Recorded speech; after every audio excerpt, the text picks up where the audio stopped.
Let's jump right in. We're talking about a match that completely changed the landscape of European football. A friendly clash between Portugal and Egypt that had literally everything: magic, tension, and absolute pure unpredictability. But here's the real kicker. We're going to look at exactly how the absolute chaos of this game, from the opening whistle to a genuinely wild finale, convinced the top brass at Juventus that they absolutely had to break the bank for one specific player. Okay, let's dive into this, because there's a quote from the commentator right as the full-time whistle blew that just hits the nail on the head. He said, "This game has been all about just one man." And occasionally a football match stops being about 22 guys and just morphs into a narrative dictated by a single legendary performance. Today, we're breaking down exactly how one player managed to completely hijack the script. But to really grasp why this was the tipping point for one of the biggest transfers in history, we got to look at the epic duel that kicked the whole thing off. So picture this. You've got a clash between two totally different types of global superstars. On one side, there's Egypt's Mo Salah, the pharaoh. His whole game is built on just pure finesse, right? He picks up the ball, shifts it onto that lightning-quick left foot, and just creates absolute panic. And on the flip side, you have Portugal's Cristiano Ronaldo. He is the relentless attacker, a volume shooter who demands the ball, dictates the pace, and basically operates as his nation's designated hero. Let's see what happens when these two completely contrasting styles collide. I mean, the second the referee blew his whistle, the tone was just instantly set. We're talking less than 30 seconds into the game, and Portugal is already aggressively on the front foot. Before you could even settle into your seat, Ronaldo gets the ball and fires off an early shot. It was a crystal-clear tactical message. Portugal was going to attack heavily, they were going to dictate the tempo, and they were relying on Ronaldo to just relentlessly test that Egyptian backline. It was 30 seconds of pure, organized chaos. But here's the thing. Egypt was ready for it. They absorbed all that heavy early pressure beautifully. Their defensive shape was just a brick wall. Time and time again, Ronaldo and Andre Silva would break into the box, only to be stopped dead in their tracks. We saw moments of sheer desperation turn into defensive masterclasses. I mean, they literally had a massive block and clearance right off the goal line. No matter how much Portugal held the ball or how many shots they fired off, this Egyptian backline completely refused to break. They were frustrating the attackers and keeping the whole game deadlocked.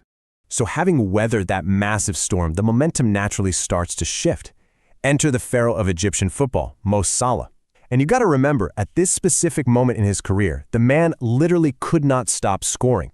He wasn't just out there to relieve pressure, he was there to turn it right back on Portugal. Every single time he picked up the ball and shifted with that trademark pace, you could visibly see the Portuguese defenders scrambling. It was exactly this kind of high-stakes adversity that was going to test Ronaldo's breaking point, which, by the way, is exactly what the Juventus scouts were watching so closely. And this next moment, it brilliantly illustrates that sheer finesse we were just talking about. Let's actually break down the anatomy of the goal that finally broke the deadlock in the 56th minute. It starts with Abdallah Saeed delivering this wonderfully precise ball right across the attacking zone. Then, with just unbelievable skill, Salah doesn't even take a touch to control it. Nope, he strikes it first time, right on the edge of the box. He perfectly guides the ball seamlessly around the defender Rolando and the goalkeeper Beto. It was just a peach of a goal, a completely wonderful finish that put Egypt squarely in the driver's seat. Well, suddenly, things got incredibly tense for Portugal. Trailing 1-0, the psychological frustration of their main man became glaringly obvious. Ronaldo's usual clinical edge was just missing. He was miscuing his efforts, and honestly, even when he got a clean strike, it was desperately blocked or parried away by a really assured Egyptian keeper. We even saw these highly uncharacteristic moments where Ronaldo would break into the box, only to wildly overrun the ball completely out of play. He's looking around, apologizing to his teammates. I mean, everything Portugal tried was being ruthlessly stopped. For them, it really felt like an all-is-lost moment. Then, as the clock ticks down toward the end of normal time, the Egyptian manager makes a call. Mo Salah, having done his job perfectly, leaves the pitch. And the resounding applause echoing through that stadium? Entirely justified.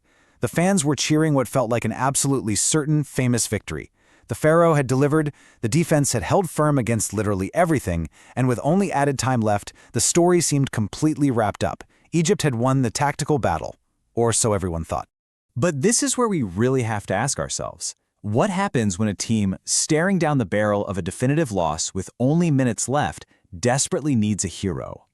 What do you do when your structured game plan has failed and tactical finesse just isn't cutting it anymore?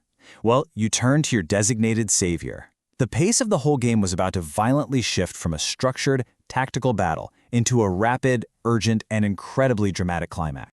Let's actually look at how this timeline plays out.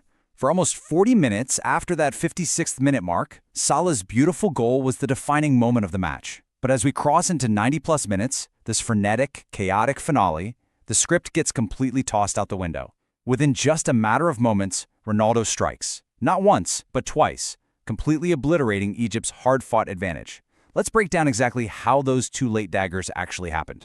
Okay, so normal time is completely gone. Ricardo Quaresma finds some space out wide. Using the outside of his boot, he delivers this delightfully dinked cross right into the danger zone. And in that crucial split second, the usually incredibly reliable Egyptian defender, Hegazi, misjudges his jump. He misses the ball. And guess who is waiting right behind him? Cristiano Ronaldo. He meets it with an absolute bullet header. Just like that, pouncing on a single, tiny miscalculation, he nets his 81st international goal and ties the game up. But oh, the chaos was definitely not over. Literally moments later, the ball gets crossed into the box again, and incredibly, Ronaldo unleashes yet another bullet header right into the back of the net. But the euphoria is agonizingly delayed. The flag goes up. A highly controversial delay kicks in while the officials review the play. You can just imagine the absolute tension in that stadium, right? Everyone is holding their breath, waiting to see if this miraculous last-second turnaround is actually going to count. After what felt like an eternity, the referee points to the center circle. The goal is given. So, the crucial point we're left with is this absolutely shocking final score, 2-1. Think about it. In a matter of added time minutes, a guaranteed loss was completely flipped on its head. Despite all the intense frustration, the totally uncharacteristic missed shots, the overrunning of the ball, and Egypt's incredibly resilient tactical masterclass for 90 solid minutes, the sheer volume and relentlessness of one single player completely altered reality at the last possible second. Which brings us to the ultimate takeaway of this explainer. We've gone over the tactical setups, the contrasting styles of Salah and Ronaldo, and the mechanical breakdown of those wild final moments. But beyond all the tactics, you really have to wonder, what level of sheer unrelenting willpower does it take for an elite athlete to just mentally refuse to accept a loss? To literally head their team to victory when the clock has basically already run out?